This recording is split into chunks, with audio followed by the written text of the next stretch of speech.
our next speaker we're really excited to have is Abeynaya Gnanasekaran. Abeynaya recently graduated with a PhD from ICME, Stanford's Institute for Computational and Mathematical Engineering, where we actually both did our PhDs together. She's currently working at Raytheon Technologies Research Center in Berkeley. And at Stanford, she worked with Professor Eric Darve to develop new, fast, and scalable algorithms for solving sparse linear systems and linear least squares problems. So Abeynaya will present the workshop Linear Least Squares. Everyone, please welcome Abeynaya. Well, thanks for the introduction, Julia. And it's great to be here, and I'm really excited to share my knowledge of linear algebra with you. So I'm excited to talk about linear least squares problems with you today. So we are going to begin with some motivation. We're going to look at an example and kind of try to motivate why we would use least squares approach to this problem, and then look at some methods that are used to solve these problems. All right. And before I begin, I hope that you're familiar with some basic linear algebra terms, such as the range of a matrix, or the null space and the rank of a matrix. And those would be good refresher to have in your mind as we go through this. All right, so let's look at an example, right?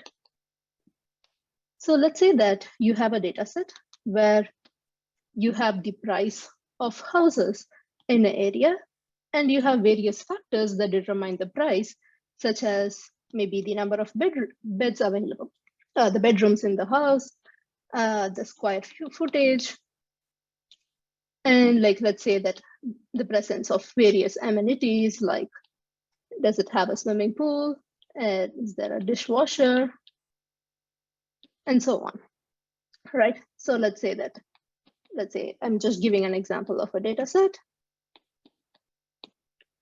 Say that all these factors determine your price. And so basically these factors here are kind of your independent variables. And these factors affect the housing price, and the price will be the dependent variable.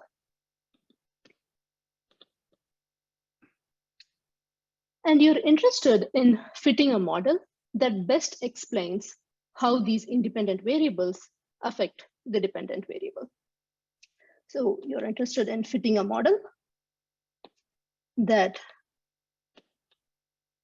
best explains how the dependence between the dependent variable and the independent variable. So there are two terms here. There is the model, and then how you define this best. So let's say that the price, let's say that the price is of some function of the independent variables, right?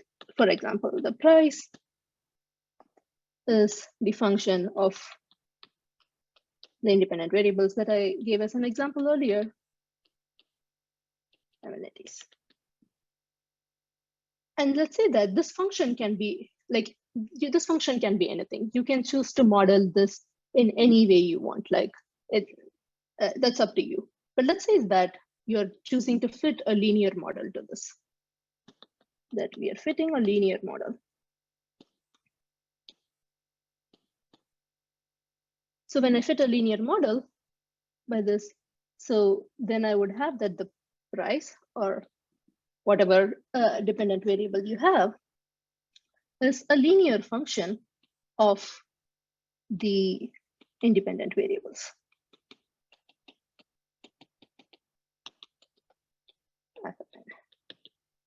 Where each of these x1, x2, and xn are the independent variables, which can be the number of beds, the square footage, or the different amenities that, as in our example.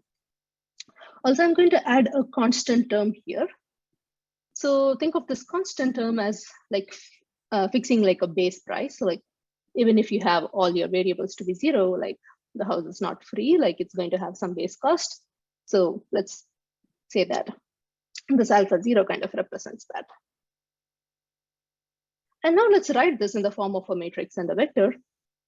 So I'm going to, if I have m data points, I'm going to concatenate all of the in a vector. So I have y1, y2, ym. And on the right-hand side, I'm going to have all the independent variables in the form of a matrix.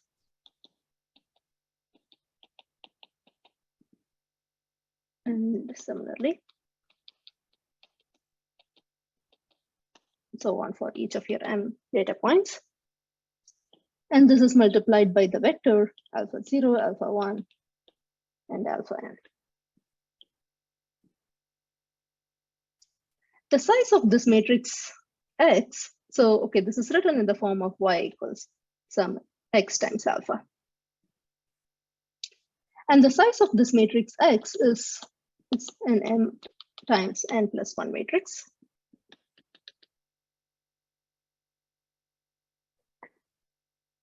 Let's consider different cases as what happens if it's a square matrix, so that m is equals n plus 1. So what this means is that like the number of data points you have is equal to the number of variables that you're using to explain this. And in this case, I can hope to achieve an exact equality here, that you can hope to find a vector alpha that would explain each of these data points exactly, that you can find a solution to this. And we can remember this is a linear system. And if you assume that X has a full rank,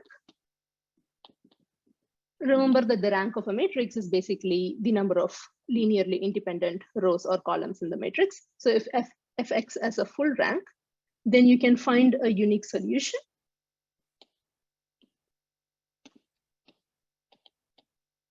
Unique solution to the system. This is great, right? But we can find this unique solution here. But this is typically, we're typically not in this case. This case of having that the number of data points is usually the number of variables is usually not the case. So usually what the case that we end up dealing with is that m is much bigger than n plus 1. So here dealing with cases of this form, where this matrix X is a tall and thin matrix.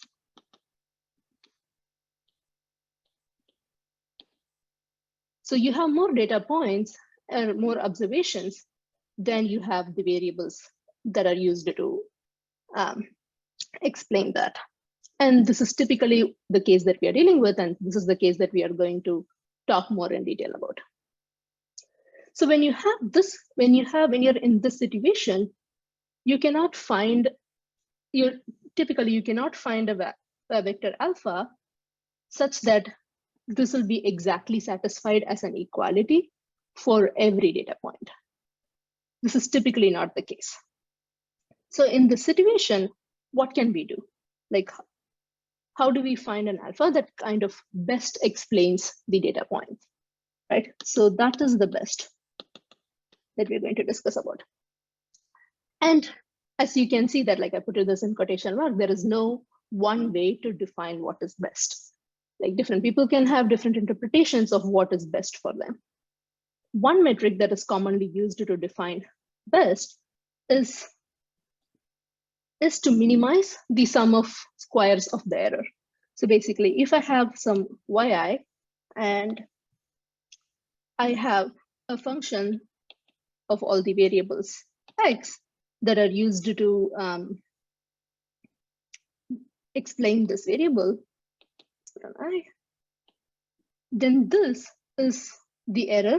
So you're using some model to explain your independent variable, explain your dependent variable y, and it doesn't exactly satisfy that. So there is going to be some error, and you're going to take a square of the error and sum it over all your observations.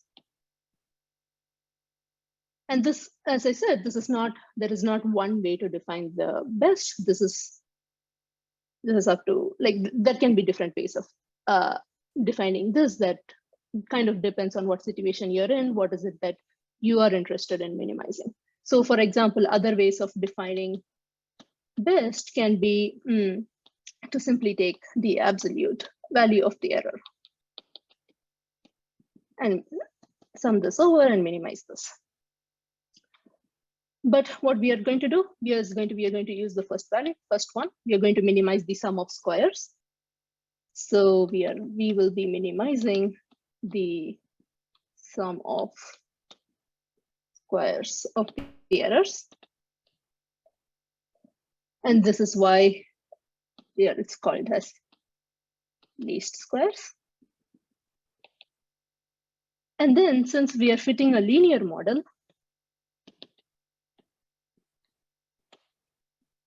so in our case, we are going to discuss when this f function is a linear, So which is why we are going to call it as a linear least squares.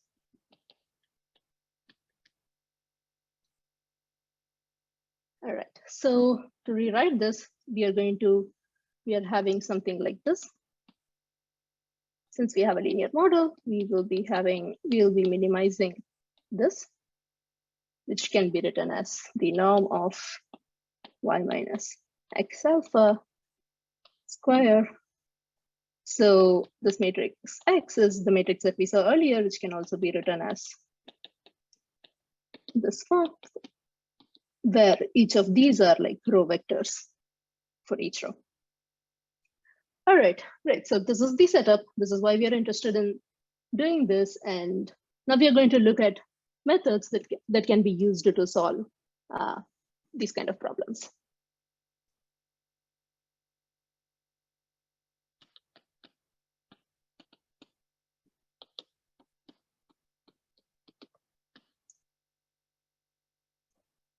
So I'm just going to change notations a little bit here. So I'm just going to use A as the matrix to represent, and X as the vector that we are interested in solving, and B as the right-hand side, which will be your dependent variables in the example before. Like this is just the notation that I'm like more comfortable with, so I'm just switching it to this, but it's equivalent. Just you can follow with whatever you're comfortable with. And this matrix A is an m by n matrix, and we are going to assume that this is a tall thin matrix. And we are going to talk about 3 different ways of solving this. So we're going to look at the method of normal equations. We're going to see how we can use the QR decomposition. And then we are also going to look at the singular value decomposition. And by no means this is an exhaustive list. Like you have other methods like gradient descent, or you can even do deep learning to solve these problems. But these are the methods that we're going to look at today. All right, so that's the first one. Let's go. So we are interested in minimizing this, right? So first we're going to like kind of do this mathematically and like see if you just use techniques from optimization and like calculus, like what would this end up being? And then we are going to provide some intuition of what this means geometrically and why this makes sense. So if this is the function that I'm minimizing, I'm going to expand this out and write it as x minus b transpose ax minus b. And expanding this out, you get this form.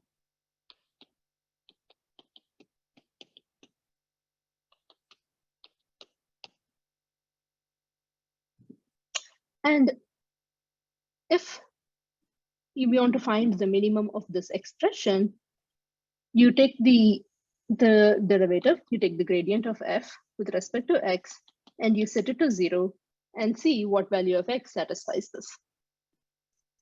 So we're going to differentiate this with respect to x. So these are all matrix differentiation. Let's do that. So this would give you an expression like this. So if you didn't follow the step of doing the differentiation, I wouldn't be too worried about it. It's just like a formula that you can look up and see how to take derivatives with respect to matrix. I like the matrix cookbook. I just use this whenever I need to do this. I never remember these formulas, so I would just you can just open the matrix cookbook and go to the formula that you need, which derivative you want, and then you can just plug it in. All right, so now that we did all this, the expression that we finally end up with is this equation. And this equation is actually known as the normal equation. And so basically, if you find an x that satisfies this equation, then you can find a solution that minimizes your least squares objective that we started with. And how would you solve this equation? Notice that at this point, it's a linear system. And if you assume that A has full rank, if A has a full column rank, then you have a unique solution to the system. So A transpose A in this case would be like a symmetric and positive definite matrix. So symmetric simply means that A is equal to its transpose, and positive definite means that the eigenvalues are all greater than 0. So you might have come across this term. So in this case, one can use decomposition like Cholesky decomposition to solve the system. And in this case, you will have a unique solution to this problem, which will in turn solve your least squares problem. Now let's try to understand this a little better to see what is the geometrical intuition behind this and why this makes sense. So I'm going to take this equation and I'm going to rewrite it in this form. So I'm going to take A transpose outside, and I'm going to have it as B minus AX equals 0.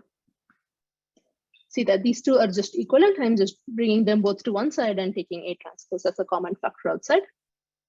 All right, so let's start from here. And let's try to plot this. Let's say 3 dimension is the only thing I can draw. So let's say that we are in 3 dimensions. And I'm going to first make a plane.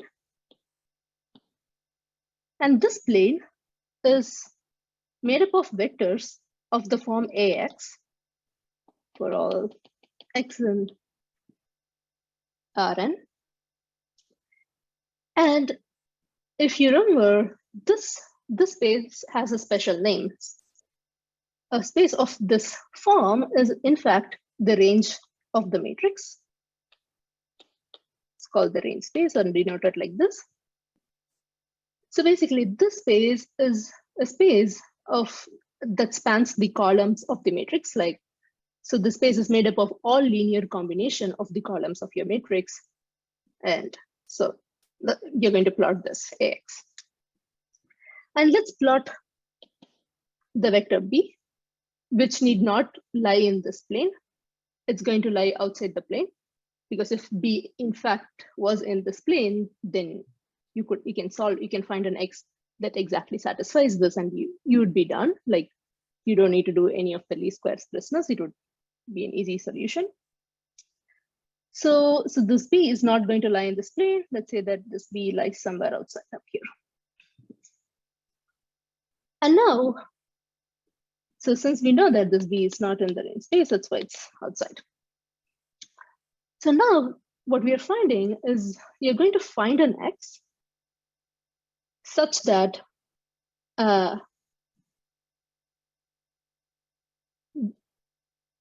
so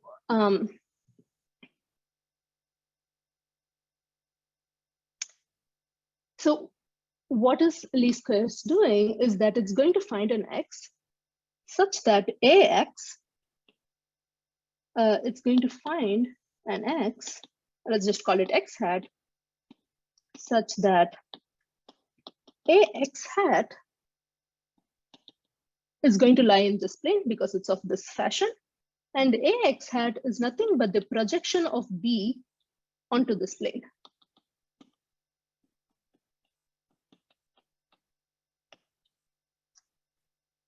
It's the projection of b on the range space of the matrix. Now, this is interesting. Why? Because if you look at this vector, so this is b minus ax hat, you notice that this b minus ax hat, if I call this as the error, this error is orthogonal to the range space. And what least squares is in fact doing is it's constructing a solution such that the error is orthogonal to the range space of your matrix. So that's the way to interpret this, that if I have an error, which is b minus ax hat, this is going to be orthogonal to the range space of the matrix. And as we know that the range space is basically the span of the columns of the matrix, so we can write this as being A transpose b minus ax hat equals 0, because the range space is the span of the columns of the matrix, so I can write it in this fashion. What this expression basically tells you is that this vector is orthogonal to every column in your matrix. And this, in fact, was our least square solution. So the way to think about or interpret your least square solution is to understand it as that what it's doing is it's in fact finding a solution x hat such that ax hat is the projection of b onto the range of A. By doing so, it makes sure that your error is orthogonal to the range space.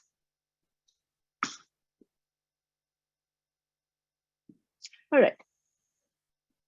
So earlier we discussed methods to solve this. We said, okay, you can, if it has a full rank, then you can just do Cholesky decomposition and you can solve this.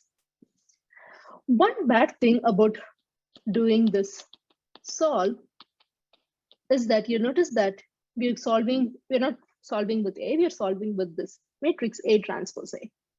So let's say that if A is ill-conditioned, so if it has a really large condition number, then the condition number of A transpose A is the condition number of A squared. So if A is already ill-conditioned to begin with, you're only making this worse by doing A transpose A. So this is really bad and can lead to inaccurate solutions when you solve this. So we want to in some situations, we want to avoid this and try to maybe solve with the original matrix itself. And that's what we are going to do next. And in order to develop the next method, the intuition that we had in the previous, in our geometrical intuition is going to help.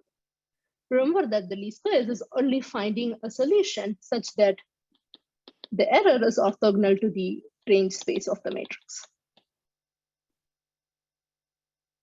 Now, if I can have, so we know that the range space is the span of the columns of the matrix. But if I can have another set of basis vectors for the same space, then I can use that instead of the columns of A. And that's what we are going to do. We're going to use a different basis. And in particular, we want to use an orthogonal basis because an orthogonal matrix has a condition number of 1. It's really good. So that's what we want to do. And if you remember a QR decomposition, that's exactly what we want. We're going to take our matrix A and we're going to find a QR decomposition of this matrix. So if this matrix was a tall thin matrix like this, what this is going to do is it's going to decompose this matrix into a product of two matrices, Q and R, where this matrix Q is an orthogonal matrix, which means that the columns of this matrix are orthogonal to each other. And the matrix R is an upper triangular matrix. So I'm just going to write the sizes. So this is an m by n matrix, and this is also m by n, and this is going to be a square matrix of size n by n. And what is really nice about doing this decomposition is that for our purpose, what is nice is that the range space of this matrix Q is exactly the range space of the matrix A. That Q just provides an orthogonal basis to the range space of your original matrix. And since we know that our error is orthogonal to the range space of the matrix, and since we know that the range space of Q is the same as the range space of A, so I can do this as orthogonal to B minus X hat. And so this gives you that Q transpose B minus X hat is 0. And Q transpose P equals Q transpose AX hat. And Q transpose A is nothing but R. And now we again end up with a linear system. Here R is an upper triangular matrix, and Q is an orthogonal matrix, so you can compute the right-hand side and solve this linear system. And again, if A has a full rank, then R is invertible, so you can solve this and find a unique solution. So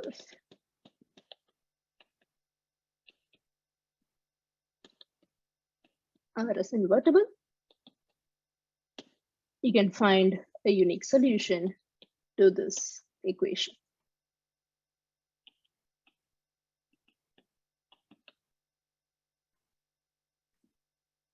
And notice that this is much nicer. We are not squaring the condition number. We don't have to do A transpose A. So we instead use our original matrix A, find its QR decomposition, and use the Q and R to actually form a different linear system and solve that, which also solves your original problem.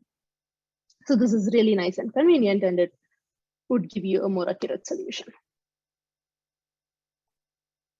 All right, so the third one that we're going to talk about today is to use the singular value decomposition.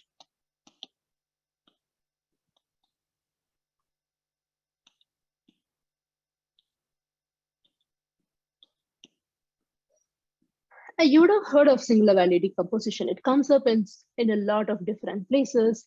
It's really useful.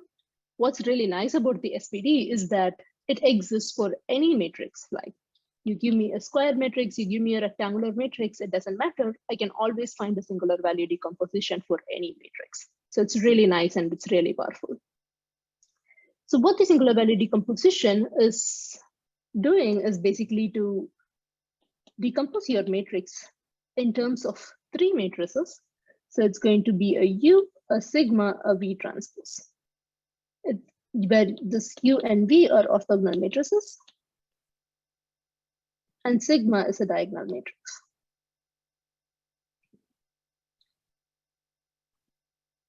Before we talk about why we are going to use the singular value decomposition to solve this problem, we are actually going to discuss, like, we already have the QR decomposition. Why do we need a different method to solve this problem, right?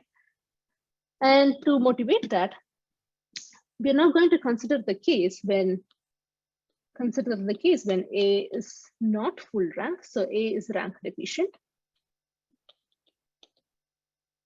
So we're still going to consider that A is a tall thin matrix, m by n with m greater than n. But now it is rank deficient, which means that not all of its columns are linearly independent. So you're going to have some linear dependency in the columns, which, if you want to write it mathematically, it means that there exists some y that is not equal to 0, such that A times y equals 0. So this statement basically tells that there is a linear combination of the columns that equals 0. So the columns are linearly dependent. It also means that the matrix has a null space and y is a vector in the null space. And how does this affect the solution? How does this affect anything, right? So what changes? what changes in our analysis, or what changes, how does this affect it? So in order to motivate this, let's say that you find me a solution. You find me a solution. You're finding me a solution X such that it satisfies the least squares problem. A transpose times B minus AX is 0. Then I'm going to provide you another solution. Let's call it Z, which is this X plus Y, or X plus some constant times Y, doesn't matter, where this Y belongs to the null space of the matrix. Basically, Y is a vector such that A times Y equals 0, and Y is not equal to a 0 vector. So I'm going to tell you that if you give me a solution X, I'm just going to add a vector that is in the null space of the matrix. And I'm also going to claim that this vector also solves the least squares problem. Let's check that out. If it satisfies the least squares problem, then A transpose times B minus AZ has to be 0. So let's evaluate this. A times X minus A times Y. And since Y is a vector in the null space, this term goes to 0. So in fact, we are back to this. And since X is a solution that satisfied the least squares problem to begin with, so this is also 0. What this basically says is that there is no unique solution anymore. There is more than one solution that can satisfy the least squares problem as we have defined it.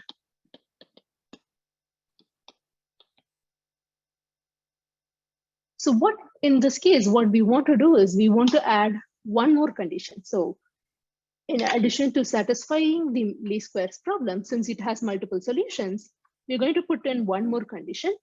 And the condition that we put in is to say, let's say that in addition to satisfying this problem, you're also going to find a solution such that you're also minimizing the norm of the vector, the norm of the solution.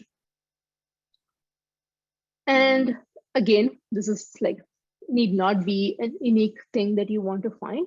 Like why this makes sense is you want to find a solution that has a small norm, like it has a small magnitude. So it's nice, but you need not choose to define it this way. If you want to find, if you want to pick any other solution with like that satisfies a different condition that you want, you can also add that as a condition here.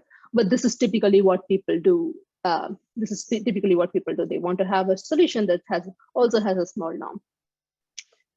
So what this basically also means that it's like you're finding a solution that does not have any component in the null space of your matrix, right? Because anytime you add a component from the null space, like if I already have a solution X hat and I add a component from the null space, this is only going to increase the norm of the vector. So the norm of the vector Z is always going to be bigger than the norm of X hat. So since we want to minimize the two norm of X, so it basically means that we want to find a solution such that there is no component in the null space of the matrix. And in order to solve this problem, this is where the singular value decomposition becomes useful. So we are going to use the SVD to find a solution to this problem.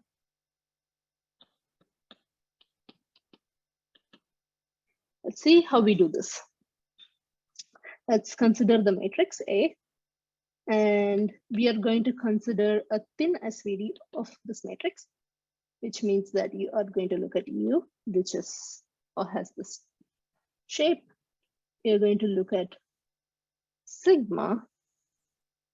So your size of your matrix U is actually going to be M times R, where this R is the rank of the matrix. Remember that we started this whole discussion because your rank was, your matrix was rank deficient. So R is actually less than N. And then you're going to have V transpose, which is going to look like this.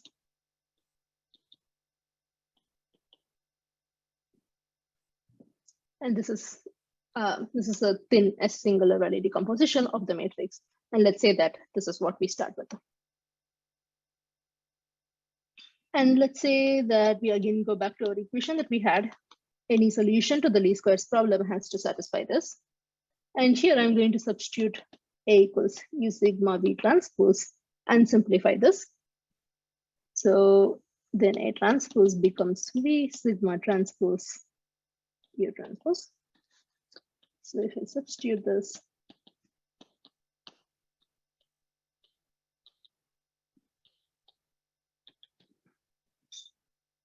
and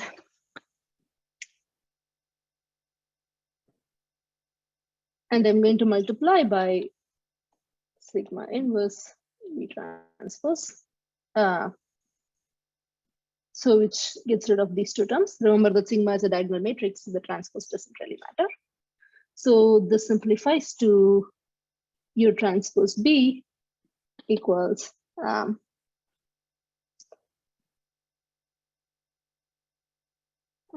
this sigma V transpose X.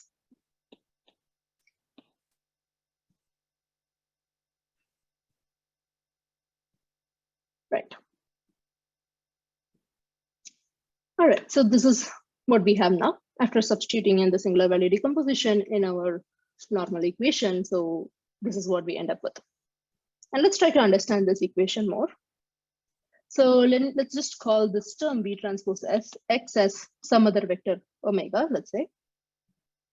So let's say that then this becomes sigma times omega. I'm just going to expand this out. So sigma times omega is nothing but a vector of this form. It's going to be times sigma 1 times omega 1, sigma 2 times omega 2, sigma r times omega r. You can check this out. Sigma is basically a diagonal matrix that has the singular values along the diagonal. And omega is a vector, so it's going to be some vector like this. You can check that if you multiply this out, you're going to get this. And on the right, we have something like this.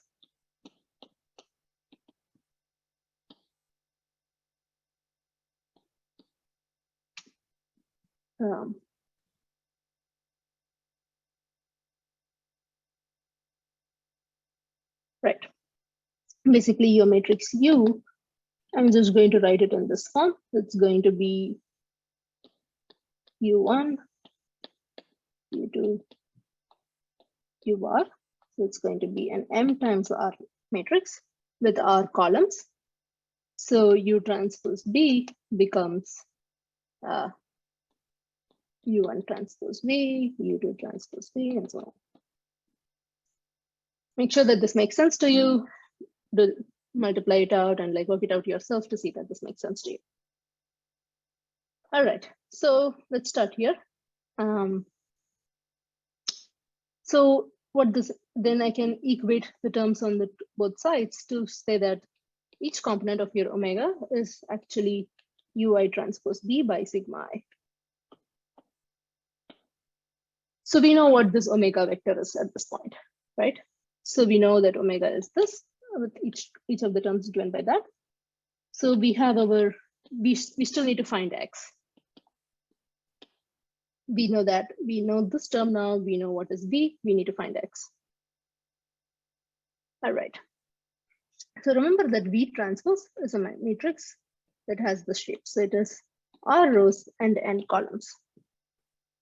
And this matrix has a rank R. So what this means is that this matrix has a null space. So you can find some vector Z such that V transpose Z equals 0, right? And Z is not equal to 0. So which means that this, when I'm trying to solve this equation right here, you're not going to have a unique solution. Since this matrix has a null space, when you find a solution and you add any vector in the null space, it's also going to be a solution. So this means it's not a unique solution. So what do we do? I'm going to choose a solution that is X0 as V times omega. First, let's check that this actually satisfies the equation. So if I V transpose X0, you can see that this becomes identity. So this is omega. So this X0 is a solution to this. And by construction, X0 belongs to the range space of this matrix V, right? Because it is nothing but a linear combination of the columns of V. So it is belonging to the range space of V.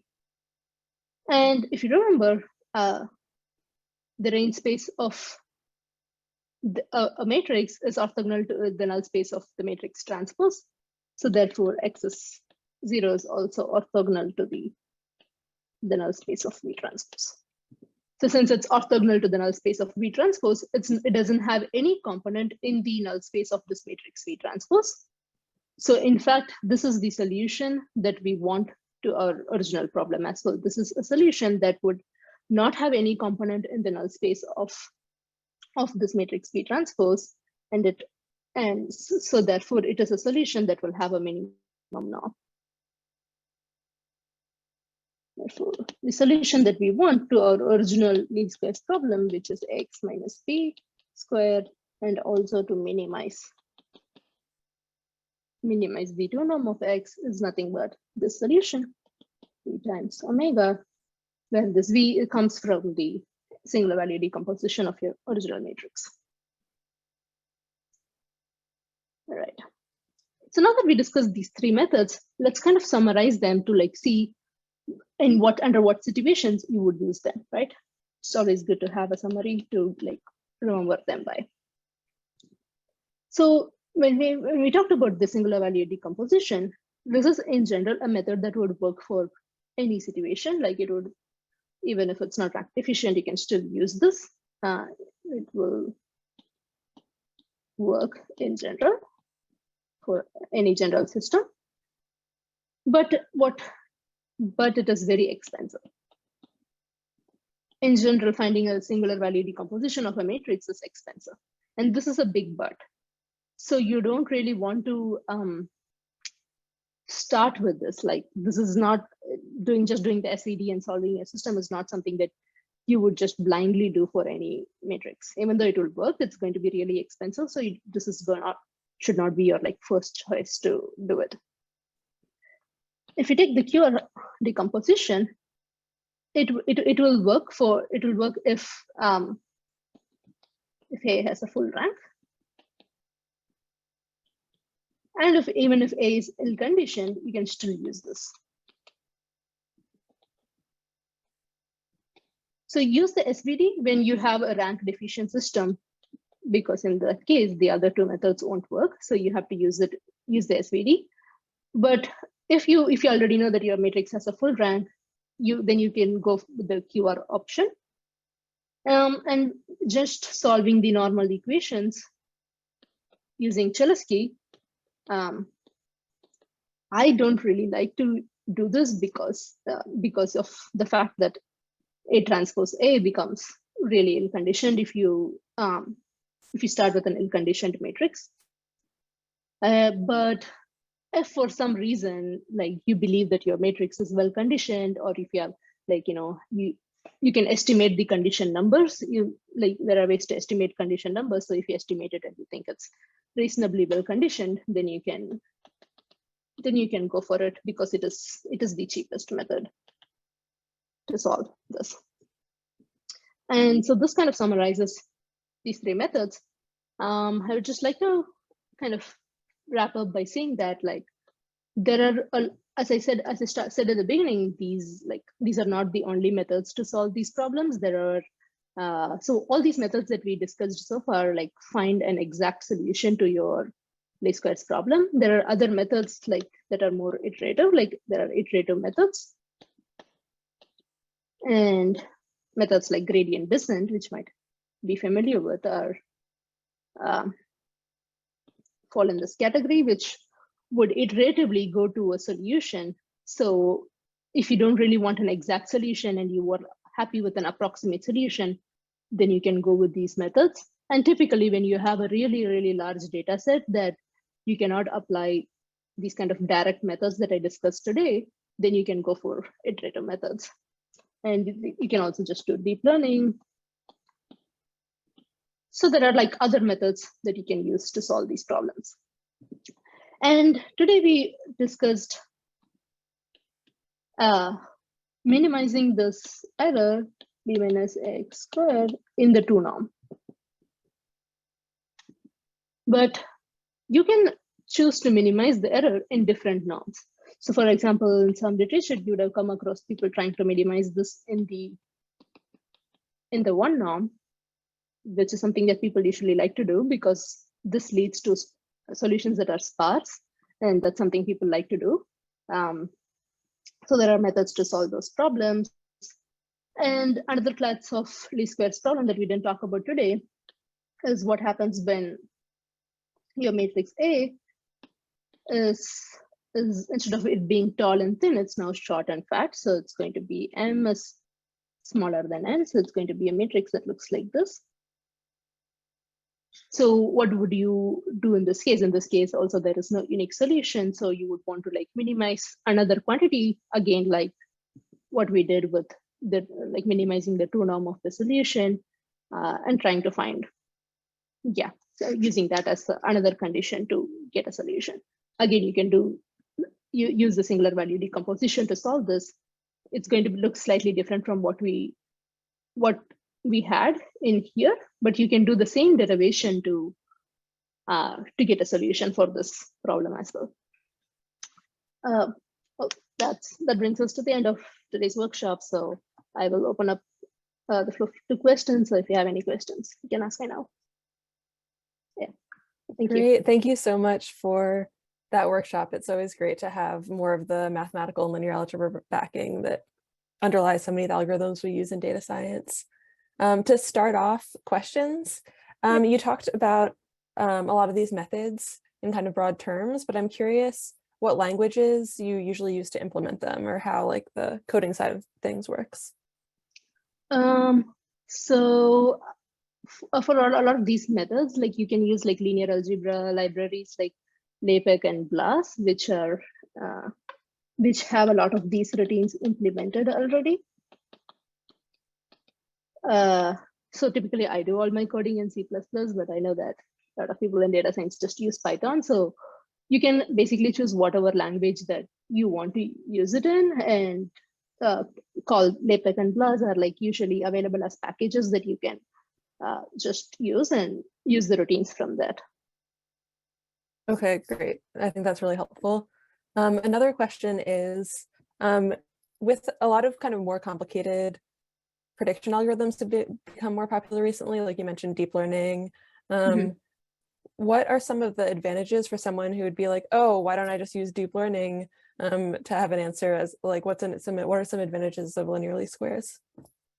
Right. Like, okay, one advantage of like, so like I said, like, you know, it's always good to like kind of start from the basic and then think about what method kind of makes the most sense for the kind of problem that you have, and not like just like throw a neural network and solve it. It's like, you know, it does sound like really tempting, and it's easier to do, but what I would say is like, you know, deep learning would probably will need a lot more data to train and like do a good job in getting your answer.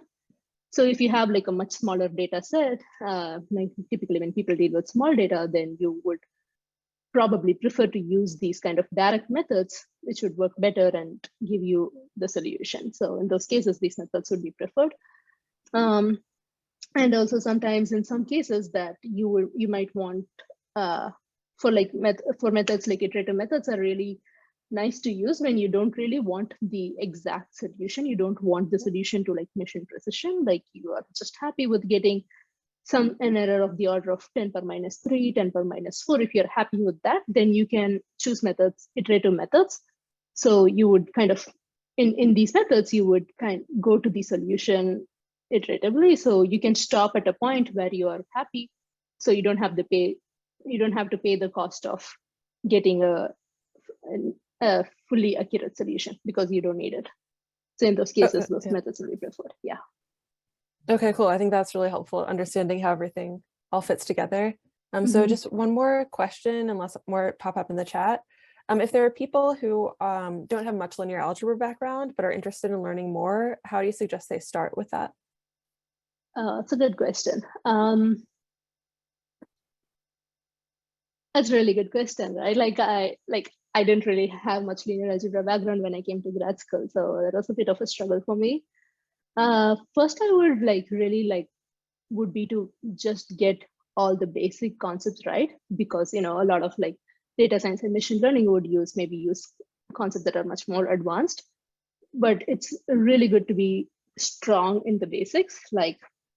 Not much importance is given to this. But I think it's really important. Like, for example, you really want to know what the range space is, you want to know what the null space is, you want to know what the rank is, and you want to in general, there are different ways of thinking about matrix vector multiplication, different ways of thinking about matrix multiplication. And it's really good to have a very strong fundamental idea of these concepts before you jump into the more advanced ones, because it will really help you understand the advanced concepts much more easily if you have this view of how the basics work. If you can if it's in some sense, if it's easier in your mind to kind of visualize things or how it's going, then it will really help in learning the advanced concepts. So I would say get really strong in the basics, and you can use any basic textbook, I think Gilbert Stram, that is the one that is really good for fundamental basic linear algebra. You can use that. I think that would be where I start with. Oh, great. That's super helpful. If you could just type the name of that in the chat, I think that people would appreciate that. But thank you so much for your workshop.